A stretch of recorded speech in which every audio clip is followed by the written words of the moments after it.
Souvenez-vous du temps où Noé avait construit l'arche. Les gens se moquaient, jusqu'au jour où Noé est entré dans l'arche, a fermé la porte après lui. Et quand les eaux ont commencé à tomber, c'est alors que les gens se sont réveillés. Mais il était trop tard. Donc le fait qu'il donne une connaissance d'une vision possible pour un grand Congo permet à des hommes comme nous, à des femmes comme notre diaspora, nous puissions rêver dans la foi et travailler dans cette direction-là. Chers téléspectateurs du micro du pasteur Bobo, partout où vous êtes, nous vous disons bonjour ou bonsoir. Ça dépend de l'heure à laquelle vous nous regardez. Nous sommes à Lausanne, nous sommes en Suisse. Nous sommes avec Dr Kibutu, Célestin Kibutu Ngimbi, qui sillonne partout à travers le monde, avec d'abord le message que Dieu lui a confié par rapport à la mission évangélique, et ensuite il a un fardeau pour notre pays. Nous sommes avec lui. Ça a été un plaisir pour nous d'assister à un beau culte à Lausanne, en Suisse, chez l'apôtre Robesson. Nous sommes même au bureau de l'apôtre Robesson. Bonjour, Dr Kibutu. Bonjour, pasteur Bobo. Bonjour à tout le monde. C'est toujours une joie de venir à la place du village pour partager les choses que nous avons dans le cœur et pouvoir édifier nos frères et sœurs de par le monde. Que Dieu vous bénisse. Et c'est, comme vous pouvez le découvrir, les micros du pasteur Bobo, c'est une grâce que nous avons pour notre communauté congolaise de la diaspora, à pouvoir être mis au courant des choses importantes de la vie. Nous commençons d'abord par votre présence en Suisse. D'abord, hier, il y avait un grand événement, l'anniversaire de Rino Moyo, ou Vumbi avant. Vous étiez là, moi-même j'étais impressionné, je suis avec vous, mais j'étais impressionné de voir en Suisse, beaucoup de pasteurs de Suisse vous connaissent, vous apprécient. Moi je croyais que c'était beaucoup plus la Belgique, la France, les pays voisins de la Belgique, mais j'étais surpris, d'autres qui boutent en Suisse, très connu. C'est une grâce que nous avons. Vous savez, quand vous passez 32 ans, un peu plus ici en Europe, surtout quand nous avions le temps, nous pouvions faire le tour à gauche, à droite pour rencontrer des frères. La Suisse est un pays que je porte dans mon cœur. Je suis venu plus de 10 fois pour prêcher en Suisse, aussi bien dans les milieux européens, dans des grandes conférences comme à Lausanne ici. Mais Rino fait partie d'un mouvement qu'on a appelé Sangomalamu. Et je vous fais découvrir qu'au fait, j'étais l'un des évangélistes de Sangomalamu. Et donc, j'ai sillonné notre pays grâce à Sangomalamu, entre autres, avec Jim Sawaski et tous les autres qui étaient avec eux, les frères Tassa, comme on les a appelés, Paul, José et David. Et donc, ce qui fait que c'est déjà à cette époque-là que j'ai connu notre frère Rino. Au départ, il s'appelait Rino Vumbi. Alors, Vumbi veut dire cadavre. C'est pas facile de porter un tel nom pendant toute la vie. Et comme il avait la possibilité de changer, il a changé. Maintenant, il s'appelle Rino Moyo, qui veut dire vie, à la place des cadavres. Donc, c'est génial, quoi. C'est le moins qu'on puisse faire, au moins quand tout dépend de nous. Donc, c'est un ami. C'est vraiment la famille, Rino et sa femme. Plusieurs fois, quand je suis venu à Berne chez eux, j'ai logé dans leur maison. Donc, c'est vraiment la famille. Et on se connaît très très bien depuis de nombreuses années. En fait, plus de 30 ans de relations avec les Rino. Donc, voilà un peu. Alors, pour les milliers de serviteurs de Dieu, vous savez, pasteur Bobo, le monde n'est pas aussi grand qu'on le pense, surtout au temps de l'information. Nous avons plusieurs occasions de nous rencontrer. Certains ne m'ont jamais rencontré parce que, bon, parfois les gens qui me disent qu'ils me connaissent, je peux ou ne pas vraiment les connaître rapidement, mais nous sommes en Europe et nous nous voyons de temps en temps. Bon, vous le savez, je suis dans le monde de l'évangile comme l'un des frères qui a parlé, qui a écrit, qui a enseigné et qui enseigne encore. Donc, compte tenu de tout cela, je suis privilégié par le Seigneur à avoir une responsabilité de conseiller. Même si je ne fais pas partie des plateformes, tout ça, mais au moins, j'ai joui de la grâce qu'on vienne me poser des questions et je donne des réponses et tout ça crée des relations. Mais le plus grand fardeau qui m'amène en Suisse, c'est notre diaspora. Notre diaspora parce que au fur et à mesure que nous sommes en train de parler de notre projet d'unification globale, internationale de notre diaspora, pour que nous soyons efficaces dans la visibilité, dans l'expression, dans les revendications, même dans les conseils et l'éducation mutuelle, pour que qu'on ne puisse pas toujours dire oui, ils n'ont pas de manière, ils n'ont pas ceci, ils n'ont pas cela, que nous puissions nous prendre en charge en utilisant d'abord nos propres experts, mais aussi utiliser les experts du monde entier qui peuvent nous apporter quelque chose, parce qu'il faut comprendre que la vie, nous la vivons par la respiration et l'être et tout ce que nous pouvons faire comme activité, mais il existe des conseils pour améliorer la manière de vivre, améliorer la manière de gérer les relations les uns avec les autres, comme par exemple dans l'éducation des enfants, dans la relation à l'intérieur du couple, dans les affaires que nous pouvons faire, et tout ça. Et je crois que nous ne pouvons pas, alors que nous sommes en Occident, où la communication est facile, où les moyens d'amélioration de nos conditions sont faciles, eh bien, ça serait cruel pour nous-mêmes, contre nous-mêmes, que de n'avoir rien fait.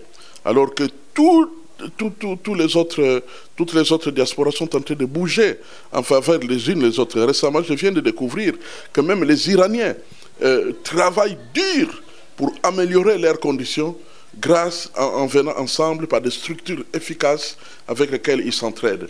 Les Indiens sont en train de faire la même chose. Même les Pakistanais sont en train de faire beaucoup pour leur diaspora. Nous sommes l'une des diasporas la plus importante du siècle. 7 à 8 millions, c'est quasiment un pays. C'est quasiment un pays. Donc, nous sommes le deuxième Congo, au fait. Nous sommes un Congo. Nous ne sommes pas une province. Nous sommes un Congo. Nous sommes un Congo en face du Congo. Et donc, ce qui fait que c'est important que nous devenions un Congo fort si nous voulons aider notre Congo malade. Et par tout ce que nous pouvons faire. Tout à l'heure, à 18h, je vais tenir un langage qui interpelle beaucoup.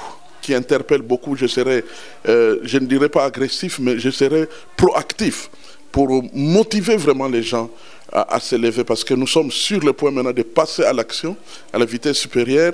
Le temps passe, bientôt nous aurons un congrès, bientôt il faut les cotisations, et alors c'est le temps vraiment de motiver tous nos frères et sœurs, et surtout faire justice aux nombreux Congolais de par le monde qui sont déjà maintenant conscientisés. Ils sont très nombreux.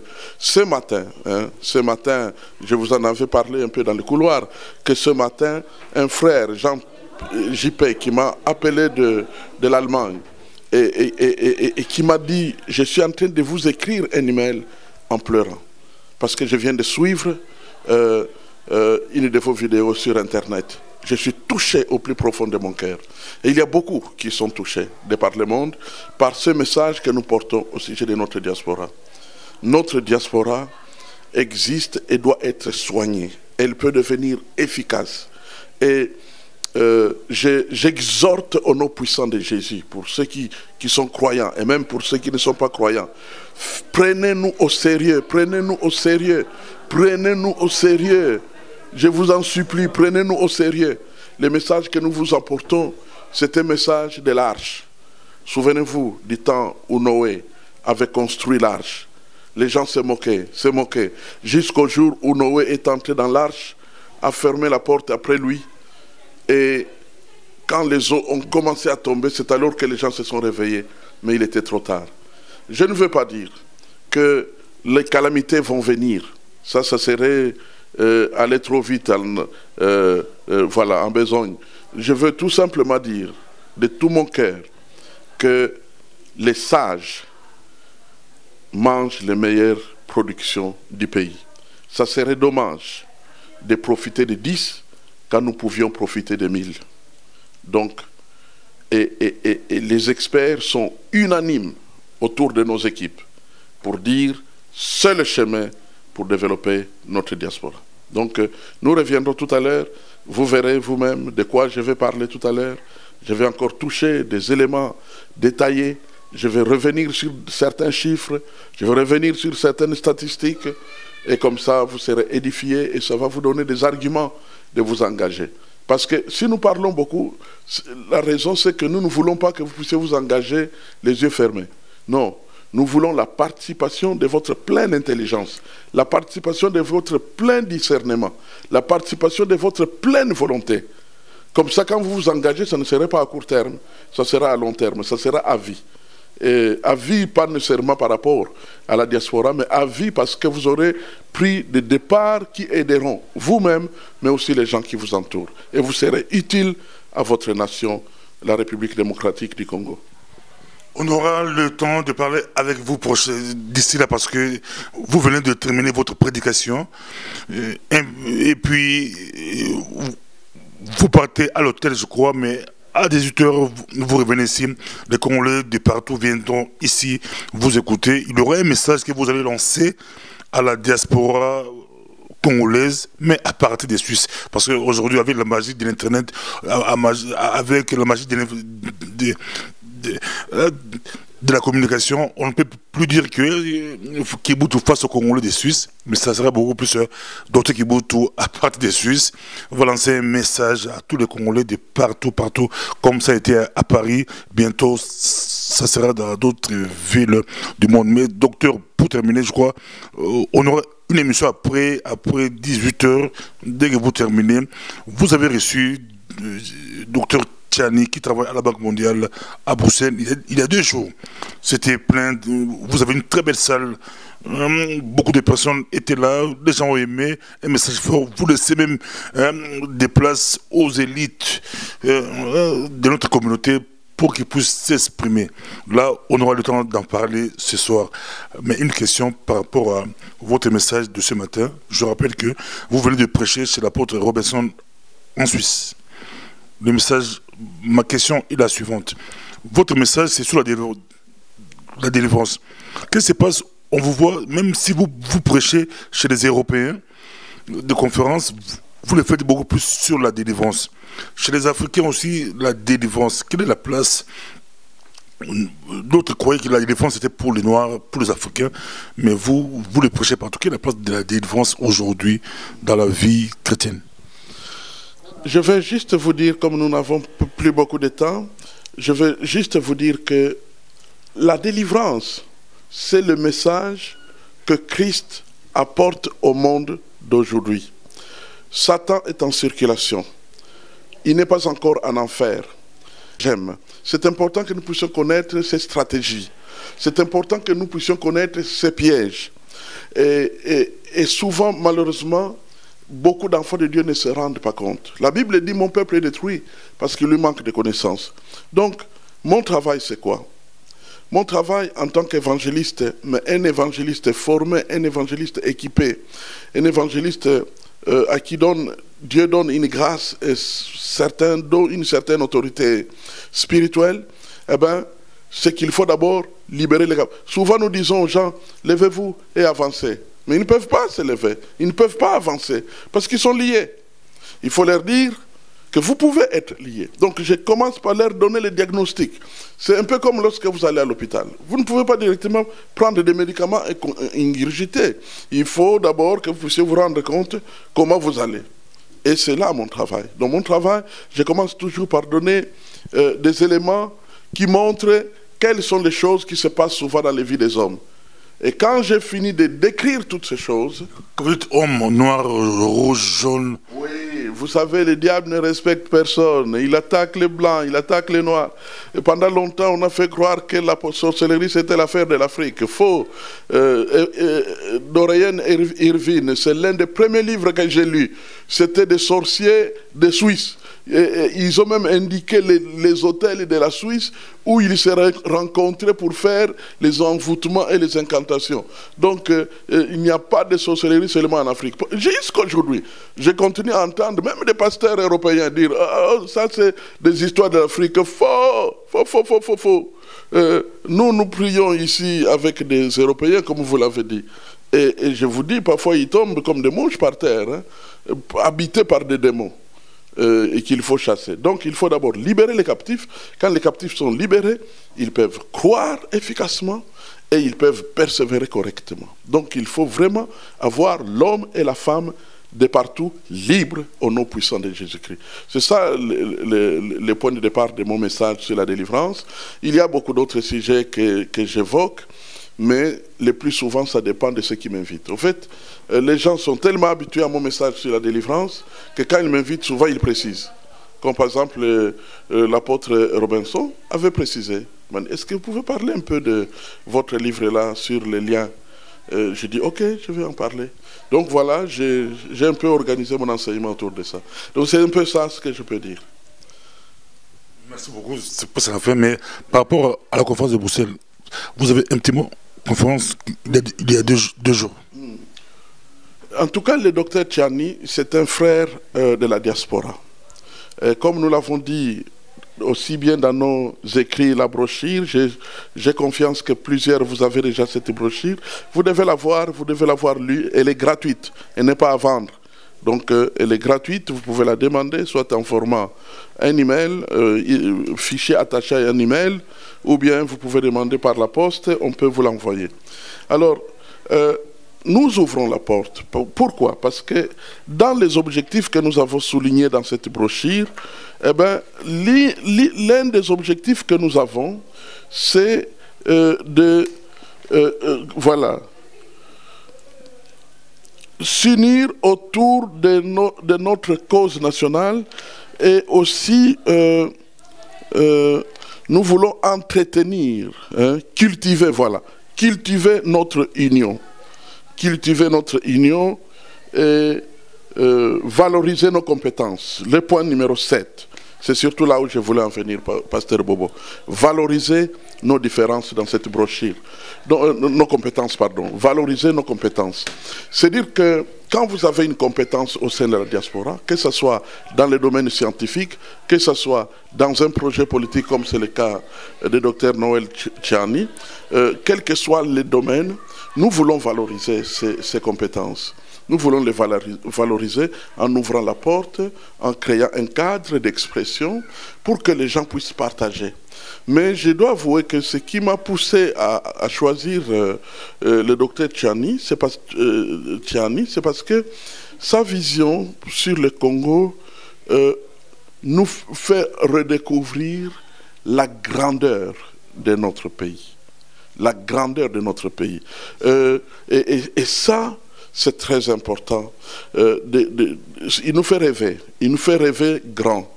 Et vous savez, c'est par la foi qu'on obtient les choses. Il y a des gens qui pensent que la logique suffit, ou le processus électoral suffit. Non, non, c'est par la foi. Mais la foi doit être alimentée. La foi doit avoir une connaissance.